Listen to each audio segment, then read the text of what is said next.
రాష్ట్ర వ్యాప్తంగా చూస్తే 38.8% పోలింగ్ నమోదైంది. 6 గంటల్లో సగానికంటే చాలా తక్కువగా పోలింగ్ నమోదైంది. తెలంగాణలో మొత్తం 2,97,08,599 మంది ఓటర్లుండగా 9 గంటల వరకు 30 లక్షల మంది ఓటు వేశారు. 11 గంటల వరకు 68 లక్షల మంది, 1 గంట వరకు 1,15,26,000 మంది ఓటు వేశారు. ఇదే సమయానికి అసెంబ్లీ ఎన్నికల్లో 47% పోలింగ్ నమోదైంది. లోక్సభ ఎన్నికలకు వచ్చేసరికి దాదాపు 10% పోలింగ్ తక్కువగా నమోదైంది. ఇక దీనిపై మరిన్ని వివరాలు మా ప్రతినిధి శ్రీనివాస్ అందిస్తారు. శ్రీనివాస్, పోలింగ్ శాతం తగ్గడానికి కారణాలు ఏమై ఉండొచ్చు? ఎందుకని ఓటర్లు ఆసక్తి కనబరచలేదు? మనము ఇందాక మీరు చెప్పినట్లుగా చూస్తే అసెంబ్లీ ఎన్నికల్లో ఈ టైం వరకు అంటే 1 గంట వరకు మనకు రాష్ట్ర ఎన్నికల అధికారులు ఇచ్చినటువంటి సమాచారం ప్రకారం 47.80 మేర ఈ 1 గంట వరకు పోలింగ్ శాతం నమోదైంది. అప్పుడు 119 నియోజకవర్గాల్లో ఎన్నికలు జరిగాయి. ఇప్పుడు పార్లమెంటుకు సంబంధించి ఎన్నికల్లో 38.80 మాత్రమే, అంటే దాదాపుగా 10% ఓటింగ్ శాతం చాలా తక్కువగా నమోదైందని చెప్పుకోవచ్చు. అంటే మెయిన్గా ఏంటంటే ఎండలు ఎక్కువగా ఉండడం కారణాలుగా రాజకీయ పార్టీలు చెప్తున్నప్పటికీ కొంత ఆందోళన వ్యక్తం చేస్తుంది రాష్ట్ర ఎన్నికల అధికారులు మాత్రం. ఎందుకంటే మేము మొదటి నుంచి కూడా ఎక్కువ శాతం ఓటింగ్ నమోదయ్యేందుకు తీవ్ర ప్రయత్నాలు చేశాం. అయితే ఎండ కూడా ఒక కారణంగా వీళ్ళు కూడా చెప్తున్నప్పటికీ అంటే ఓవరాల్గా అయితే పెద్దగా ఇంట్రెస్ట్ చూపడం లేదో అన్నటువంటి అభిప్రాయాన్ని, ఓటర్లు ఎక్కువగా ఇంట్రెస్ట్ చూపడం లేదో అన్నటువంటి అభిప్రాయాన్ని కూడా అధికారులు చెప్తున్నారు. అంటే వేరువేరుగా ఈ చర్చ జరుగుతుంది. అంటే అసెంబ్లీ ఎన్నికలప్పుడు పొద్దున దాదాపు 9% నమోదైంది. తర్వాత 11 గంటలకు 23% అయింది. 1 గంటకు 47.80 అంటే ఆల్మోస్ట్ 48% వరకు అయితే ఇప్పుడు మాత్రం చాలా తక్కువగా నమోదవుతూ వస్తుంది. ఒక్కొక్క శాతం నమోదవుతూ వస్తూ 1 గంట వరకు 10% తక్కువగా నమోదు కావడం అనేది మనం ఓటర్లలో అనాసక్తిగా ఉన్నట్టుగా మనం అర్థం చేసుకోవచ్చు. మరోవైపు ఎండ ఎక్కువగా ఉండడం, పొద్దున ఎప్పుడైతే 7 గంటలకు పోలింగ్ ప్రారంభమైందో అప్పుడు ఎక్కువగా రావాల్సినటువంటి అవసరం ఉండే. ఆయా కొన్ని నియోజకవర్గాల్లో కొంత పర్సంటేజ్ ఎక్కువగా కనపడుతున్నప్పటికీ కూడా అది 11 గంటల తర్వాత నుంచి కొంత తగ్గినట్టుగా అనిపిస్తుంది. ఎండ ఎక్కువగా ఉండడం, తర్వాత ఇతర కారణాలతో ఓటు వేసేందుకు ఆసక్తి చూపడం లేదని చెప్పి మనం అనుకోవచ్చు. హైదరాబాద్ విషయానికి వస్తే ఇందాక సికింద్రాబాద్లో అయితే చాలా తక్కువగా పర్సంటేజ్, సికింద్రాబాద్ పార్లమెంటుకు చాలా తక్కువ పర్సంటేజ్ నమోదైనట్టుగా ఎన్నికల అధికారులు ఇచ్చినటువంటి లిస్టులో మనం చూసాం. దాదాపు 7 నుంచి 9% అయింది.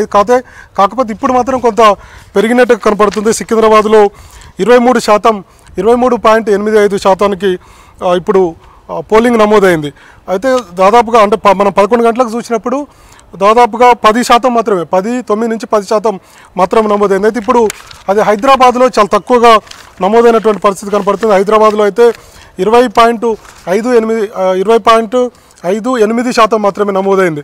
అంటే ఇది కొంత హైదరాబాద్లో ఎప్పుడైనా పోయినసారి అసెంబ్లీలో చూస్తే కనుక భువనగిరి జిల్లాలో టాప్ ఉండే, ఎక్కువ పోలింగ్ శాతం నమోదైన పరిస్థితి ఉండే. అప్పుడు అసెంబ్లీ సమయంలో 90.95% నమోదైతే హైదరాబాద్ జిల్లాలో 48.89 49% మాత్రమే నమోదైనటువంటి పరిస్థితి ఉంది. అంటే ఈసారి కొంత పెరుగుతుంది అనుకున్నప్పుడు కూడా ఎండాకాలం వల్లనే తగ్గింది అన్నటువంటి అభిప్రాయం వ్యక్తమవుతుంది. ఇంకొక వైపు పట్టణ ప్రాంతాల్లో ఓటింగ్ మనం గతంలో చూసాం, ఇప్పుడు చూస్తున్నాం చాలా తక్కువగా ఉంది. గతంతో పోలిసి ఇంకా తక్కువగా అనిపిస్తుంది. హైదరాబాద్ మా అంటే 40%, హైదరాబాద్ పార్లమెంటు 40% మేర అయ్యేటువంటి అవకాశం ఉంది. తర్వాత సికింద్రాబాద్ కూడా పోయినసారి మనం సికింద్రాబాద్ పర్సంటేజ్ కనుక చూస్తే చాలా 57 వరకు అయింది సికింద్రాబాద్కు సంబంధించిన నియోజకవర్గానికి చూస్తే. తర్వాత ముషీరాబాద్ పోయినసారి కనుక చూస్తే 50%. అట్లా ఈ విధంగా 55 నుంచి కింది వరకే అయింది. కానీ ఈసారి పార్లమెంట్ సికింద్రాబాద్ పార్లమెంటుకు మాత్రం అంత అవుతుంది అన్నటువంటి అనుమానాలు కూడా వ్యక్తమవుతున్నాయి. మొత్తంగా ఎప్పటికప్పటికీ అధికారులు అయితే ఇక్కడ నుంచి మానిటరింగ్ చేస్తున్నారు. తర్వాత ప్రజలకు కూడా పిలిపిస్తున్నారు, ఎన్నికల అధికారులను అలర్ట్ చేస్తున్నారు.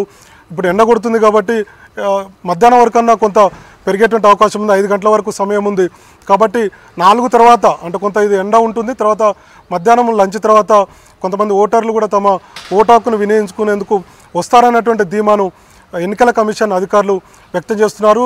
దాదాపు 3 నుంచి 5 గంటల వరకు మరొకసారి అంటే ఈ ఓటింగ్ సరళి పెరిగేటువంటి అవకాశాలు అయితే మాకు ఉన్నాయని చెప్తున్నారు. అంటే దీన్ని బట్టి చూస్తే కనుక ఒక జహీరాబాద్ మాత్రం మనకు ఇక్కడ కనపడుతున్న దాంట్లో కొంత టాప్లో ఉంది. దాదాపుగా 50% పైగా 52.85 అంటే 53% పైగా జహీరాబాద్ టాప్లో ఉంది ఇప్పుడు మనకు 1 గంట వరకు ఇచ్చినటువంటి రిపోర్టు ప్రకారం. తర్వాత పెద్దపల్లి 48% ఉంది. తర్వాత మహబూబాద్ కూడా దాదాపుగా 47% పైగా ఉన్నటువంటి పరిస్థితి ఉంది. తక్కువ అయితే సికింద్రాబాద్, తర్వాత హైదరాబాద్ మాత్రమే తక్కువ శాతం నమోదైంది. ఇది కొంత ఆందోళనకరమైనటువంటి విషయం. అంటే వీళ్ళు అధికారులు ఏంటంటే ఎక్కువ పోలింగ్ను నమోదు చేసేందుకు తీవ్ర ప్రయత్నాలు చేస్తుంటారు. అది కొంత సక్సెస్ కాలేదనేటువంటి అభిప్రాయంతో ఉన్నారు. యువ ఓటర్లు కూడా పెద్దగా ఆసక్తి చూపినట్టుగా లేదని చెప్తున్నారు. అయితే ఇక మనం ఒకసారి లెక్కలు చూస్తే తెలంగాణ రాష్ట్రంలో మొత్తం 2,97,8,599 మంది ఓటర్లు ఉన్నారు. దీంట్లో 10% అంటే ఉదయం 9 గంటల వరకు 30 లక్షల మంది ఓటేశారు. తర్వాత 11 గంటల వరకు లెక్క చూస్తే కనుక 68 లక్షల వరకు తమ యొక్క ఓటు హక్కును ఓటర్లు వినియోగించుకున్నారు. తర్వాత 1 గంట వరకు ఇప్పటివరకు 38.80% చూస్తే 1,15,26,26,000 వరకు ఓటర్లు తమ యొక్క ఓటు హక్కును వినియోగించుకున్నారు. అంటే ఆల్మోస్ట్ 40% మనకు కనపడుతుంది. మరి ఈ 2,97,00,000 గతంలో అయితే గత పర్సంటేజ్ కనుక చూస్తే దాదాపుగా 73.2% అసెంబ్లీ ఎన్నికల్లో నమోదైంది.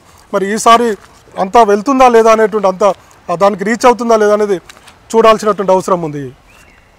అయితే శ్రీనివాస్, ఓవరాల్ గా చూస్తే ఓటర్లలో ఆసక్తి లేకపోవడానికి, ఓటు హక్కు వినియోగించుకోకపోవడానికి కారణం కేవలం ఎండల తీవ్రతగానే భావించాలా, లేదంటే అధికారులు ఓటర్లకు ఏమైనా ఓటు హక్కు వినియోగంపై సరిగా అవగాహన కల్పించడంలో ఏమైనా విఫలమయ్యారనుకోవచ్చా? అంటే ఎండలు ఒక కారణం అయితే ఇంకో డిసెంబర్లో ఎన్నికలు జరిగాయి. తర్వాత మొన్న జనవరి ఫిబ్రవరి టైంలో స్థానిక సంస్థల ఎన్నికలు జరిగాయి. ఇప్పుడు పార్లమెంట్ ఎన్నికలు ఉన్నాయి. తర్వాత రానున్న నెక్స్ట్ మంత్లో, అంటే ఈ మంత్ చివరిలో లేదంటే నెక్స్ట్ మంత్లో కూడా జెడ్పీటీసీ ఎంపీపీ ఎన్నికలు జరగబోతున్నాయి. అంటే వరుస ఎన్నికలతోటి కొంత అనాసక్తి ఉండొచ్చు. తర్వాత ఇది మీరు అన్నట్టుగా ఎండ ఎక్కువగా ఉండడం కూడా ఒక ప్రధాన కారణంగా కూడా ఎన్నికల అధికారులు చెప్పేది ఏంటంటే ఎండ ఎక్కువగా ఉంది కాబట్టి కొంత పోలింగ్ పర్సంటేజ్ 10% తగ్గిందన్నారు. అంటే 10% అంటే చాలా పెద్దగా ఎక్కువ సంఖ్యలో ఓటర్లు తమ ఓటు హక్కును వినియోగించుకోలేదనేటువంటి అభిప్రాయాన్ని కూడా ఎన్నికల అధికారులు చెప్తున్నారు. మనం చూస్తున్నాం కదా, గతంలో అంటే ఇదే సమయానికి 47.80% ఉంటే ఇప్పుడు 38.80% అంటే ఆల్మోస్ట్ 10% చెప్పుకున్నట్టుగా.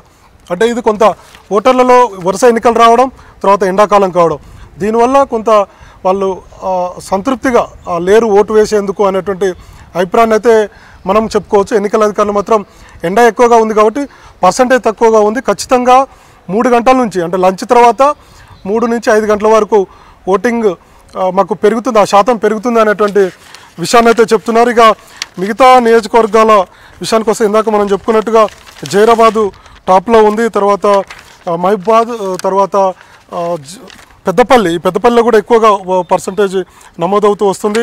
తర్వాత నిజామాబాద్ విషయానికి వస్తే నిజామాబాద్లో ఇందాక 11 గంటలప్పుడైతే దాదాపుగా 30 ఇప్పటివరకు ఒకసారి మనం నిజామాబాద్ చూస్తే కనుక 38.10% నమోదైంది. అది 11 గంటలకైతే 13% ఉండే.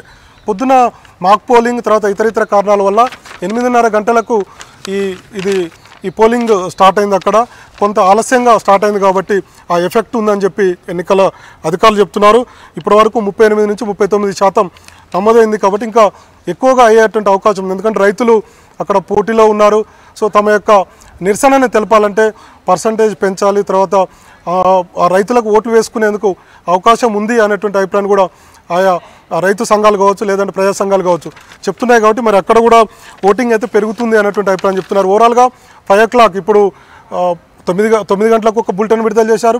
తర్వాత 11 గంటలకు 9 గంటలప్పుడు 10.16% ఉంది, 11 గంటలకు 22.84% ఉంది. ఇప్పుడు 1 గంట వరకు 38.80 ఉంది. మరి ఇప్పుడు 4 గంటలకు ఒక బులెటిన్, లేదంటే 3 లేదా 4 గంటలకు ఒక బులెటిన్ విడుదల చేస్తారు.